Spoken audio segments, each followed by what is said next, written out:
You ever get the feeling that you're just there?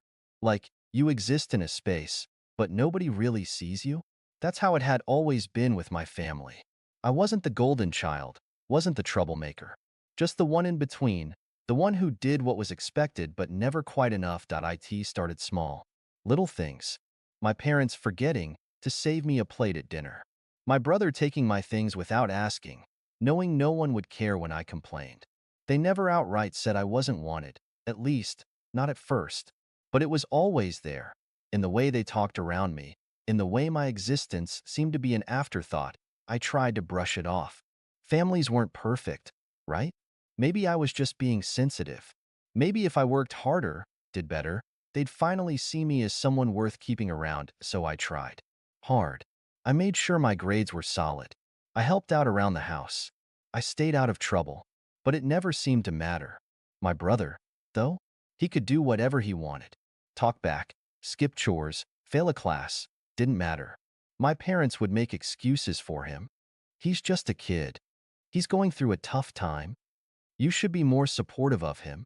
Every time I pointed out the difference in how we were treated, I was the problem. I was being difficult. And then, one day, the resentment boiled over. But not from me, from them. It was a Saturday night. I had just gotten home from work, nothing special, just a part-time job at a local grocery store. I worked weekends to save up some money since my parents never really gave me much. My brother, on the other hand, didn't have to lift a finger. Anything he wanted, he got. That I walked into the house, exhausted, and the first thing I saw was him sitting on the couch, controller in hand, completely zoned into his game. A half-eaten plate of food sat on the table, and on the floor, my backpack, open, my notebooks and papers scattered across the rug. Dude, what the hell? I sighed, bending down to pick up my stuff. Oh yeah, he muttered, not even looking away from the screen. Needed paper. Took some. I flipped through my notebook, stomach sinking. My notes, the ones I had spent hours on, were gone. Torn out, I clenched my jaw. Are you serious? Finally, he looked at me. Relax. It's just some dumb notes. Not like you do anything important anyway. That hit harder than it should have. Maybe because deep down, I knew that's how he really saw me. How they all saw me. Where are they? I asked, my voice tight, but he scoffed.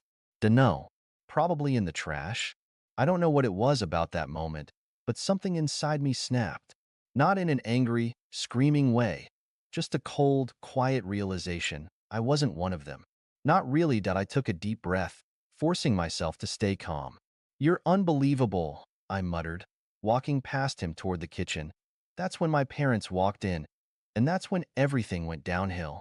My mom and dad walked in, laughing about something, some inside joke between them, something I was never part of. But the moment they saw me standing there, the mood shifted. What's with the attitude? My dad asked, eyes narrowing. I exhaled sharply, still gripping my ruined notebook. Ask him, I said, nodding toward my brother. He tore out my notes, just threw them away like they were nothing. My mom barely glanced at him. It's just paper, she said, waving a dismissive hand. I looked between them, waiting for something. Even just a "that wasn't cool," or "don't do that again." But nothing. Instead, my brother smirked. Yeah, it's just paper, he echoed. Like he knew he'd already won. I felt my fingers tighten around the notebook. Right. Of course. I turned to go upstairs, but my dad's voice stopped me. You know, this attitude is exactly why no one wants to be around you. I froze. What? I asked, turning slowly to why Mom sighed like she was tired of me already. You overreact to everything. Always playing the victim, always causing problems. Causing problems? I let out a bitter laugh. For what? Expecting basic respect? For not wanting my stuff trashed? My brother snorted. God, you're so dramatic. I shook my head.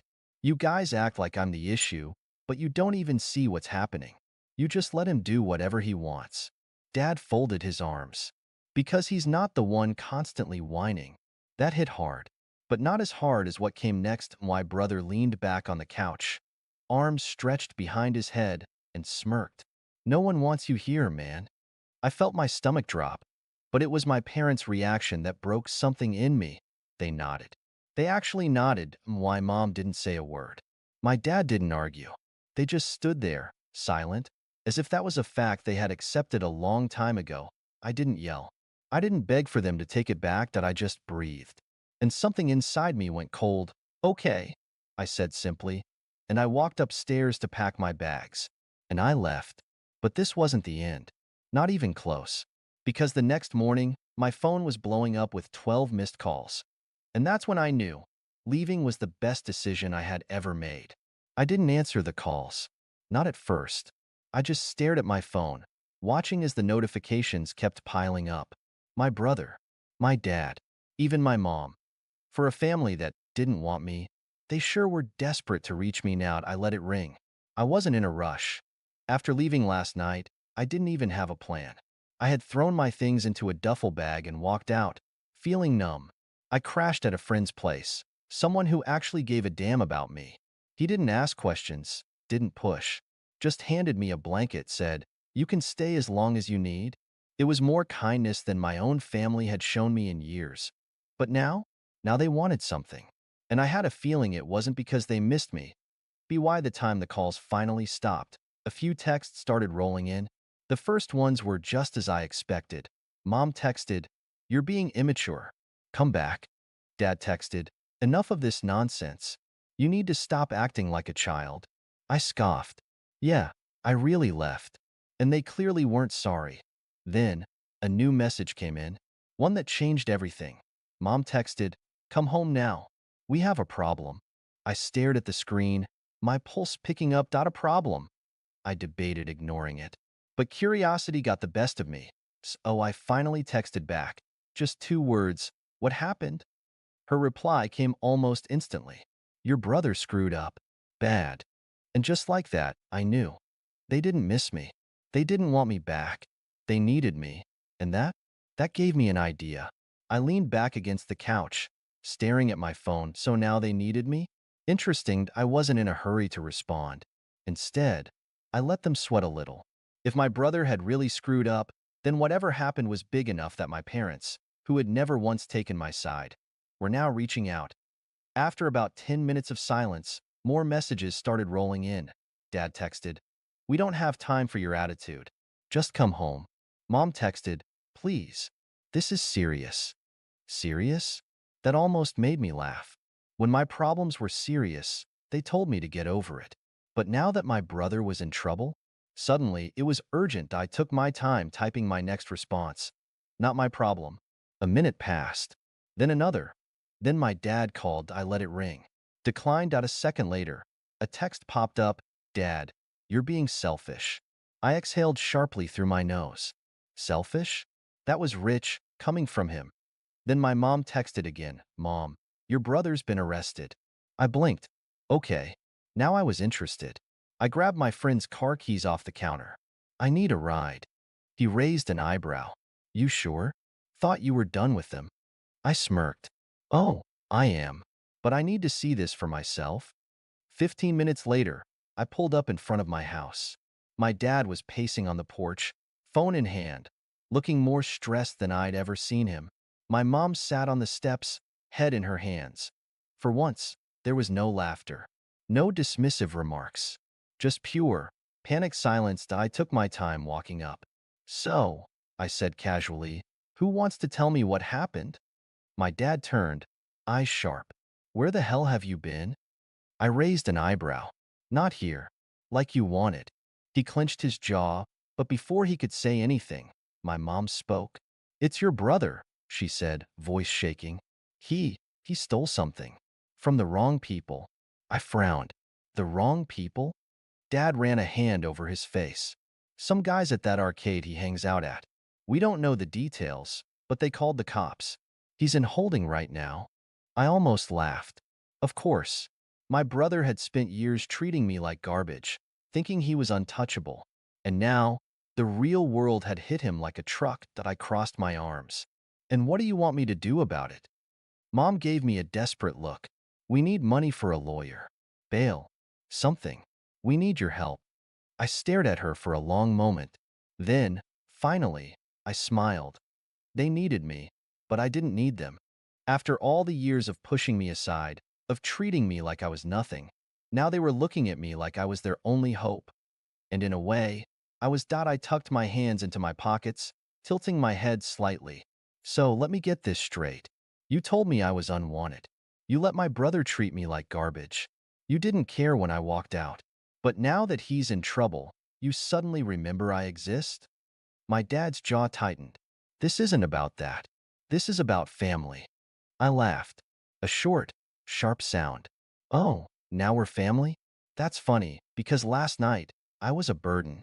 Mom's eyes were pleading. Please, we can talk about all of that later. Right now, we need to get him out before this gets worse. I let out a slow breath, pretending to think it over. And how much money are we talking about? Dad sighed. Bail is set at $10,000. We can pay a portion, but we need you to cover the rest. I whistled. 10 grand, huh? Sounds serious. My mom perked up slightly. So you'll do it? I smirked. Oh, absolutely not. Their faces fell so fast, I almost felt bad.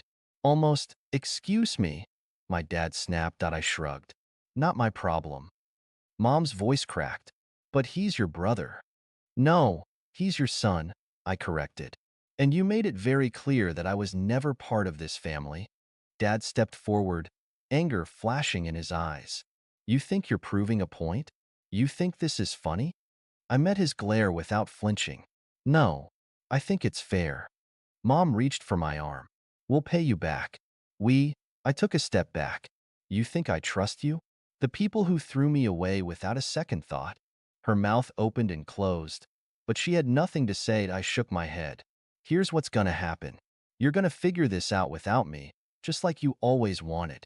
And I'm gonna walk away, just like you told me to. I turned on my heel, making my way back to my friend's car. Behind me, my dad shouted, "Don't you dare walk away from us." I glanced over my shoulder. You already did it first. Then I got in the car and drove away, leaving them in the mess they created.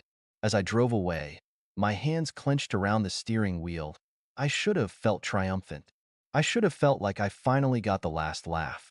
But instead, I felt hollow. Not because I regretted my decision. No, they had it coming. But because after everything, even after they'd begged for my help, I knew they still didn't see me as family. They just saw me as a solution. A wallet. A safety net. And now, that net was gone. That night, I sat in my apartment, scrolling through my phone while enjoying a nice, greasy burger from my favorite takeout place. It was peaceful, quiet. The kind of night I hadn't had in years living under that roof. I had half a mind to turn my phone on silent, but I couldn't resist checking my notifications. And, surprise, surprise, my family had not given up. Why Mom had sent 3 messages in a row. We can work something out. Please, let's talk. Your brother is still in jail. We're struggling to get the money together. Please, I know we were harsh before, but we're family. I nearly choked on my soda. Now we're family? Now they cared? That was rich. I was debating whether to even respond when another text popped up, this time from my dad. Look, we can repay you. You just need to trust us. That one actually made me laugh out loud. Trust them? The same people who spent years treating me like an unwanted guest in my own home? The same ones who told me to leave without a second thought? Yeah, right. Just as I was about to put my phone down, another message came in from my brother. Come on, man. You're really gonna let me rot in here? Oh, this was too good. After everything he put me through, all the times he pushed me around, made fun of me, called me useless, and now he wanted my help? I decided to have a little fun. You told me no one wanted me around. I'm just respecting your wishes, smiley face. Delivered. Read. No response. That I smiled to myself, stretched my arms behind my head, and took another bite of my burger. Life was good. The next morning, I woke up to a flood of messages. I groggily rubbed my eyes, unlocked my phone, and started scrolling through them. Apparently, things were getting rough for the family back home. We had to sell the TV and Dad's golf clubs. Your mother is furious with me. Hope you're happy. Please, we don't know what to do anymore. And then, the best one yet, my brother. I swear to God, when I get out, you better pray I don't find you. Now that was hilarious. The same guy who needed my help was threatening me? I decided to respond. That's some strong language for someone who needs my help. Try again. An entire hour passed before my mom finally swallowed her pride and sent another message. Please, we're really struggling. I let her sit in that desperation for a few minutes before replying. Tell you what, I'll bail him out. On one condition. She didn't hesitate. Anything? I smirked. I want a public apology. In the family group chat. A long one. I want you all to admit every horrible thing you've said to me, and I want you to thank me for helping. I knew that would break my dad's pride. But if they wanted my help so badly, they'd have to grovel for it. Sure enough, it took them a while, but eventually, a new message popped up in the family group chat. We need to talk about how we've treated you. We've made mistakes, and we realize now how much we've hurt him. We deeply regret our words and actions. He is an important part of our family, and we are grateful for his generosity in helping us during this difficult time. It was stiff, it was forced, and it was completely humiliating for them. Perfect that I gave them a simple thumbs up emoji and went about my day. Did I actually bail my brother out? Haha, absolutely not. But at least I finally got the apology I always deserved. The following week, I got a call from my brother. Man, I can't believe you did this to me, he growled through the phone, his voice thick with frustration. I thought you were better than this. I couldn't help but laugh. It wasn't the kind of laugh that was filled with malice, more like the kind of laugh you get when the universe hands you exactly what you deserve. Better than what? I asked, my tone light, almost playful. I'm just giving you what you wanted. You told me I wasn't wanted, remember? So now you get to stay exactly where you belong. I could hear him slamming something against the jail bars in the background. You can't do this. You're really just leaving me here? I let the silence hang in the air for a moment before responding. You know, I thought I might bail you out. I really did. But you and the rest of the family? You've made it pretty clear that I don't matter. I paused, letting the words sink in. So now, I get to laugh. I get to enjoy my life knowing that I'm out here living it on my terms, while you're stuck. Enjoy your stay. He didn't say anything for a while, and I could almost picture him fuming on the other end, but I didn't care. After years of being treated like an afterthought, like some invisible shadow in the background, this was my moment. When I hung up the phone, I felt a wave of relief wash over me. I wasn't angry anymore. In fact, I couldn't even feel that resentment I used to carry around for them. All of it had melted away. And just like that, my brother stayed in jail. They tried everything to get him out, but the charges were serious enough that it was out of their hands. They begged and pleaded, but the truth was, they needed me far more than I ever needed them. As for me, I walked away, head high, knowing that I had finally reclaimed my power. I didn't need to lift a finger to make their lives miserable. They'd already done that for me. All I had to do was sit back, enjoy my peace, and know that they would never, ever see me the same way again. And every time I glanced at my phone, with its constant reminders of how desperate they were, I smiled. Because in the end, it wasn't just about the money. It was about the sweet, satisfying taste of revenge. And for the first time in a long time, I was finally living for me. Honestly, this story is pretty satisfying. The protagonist was treated terribly by his family, but the way he flipped the script and didn't help his brother out after all that was brilliant. It's like the perfect revenge, and he didn't even have to do anything too drastic. Just let them deal with the consequences. What do you think? Was it the right call, or did he go too far? Would you have helped? Or is this payback well deserved? Let me know what you think.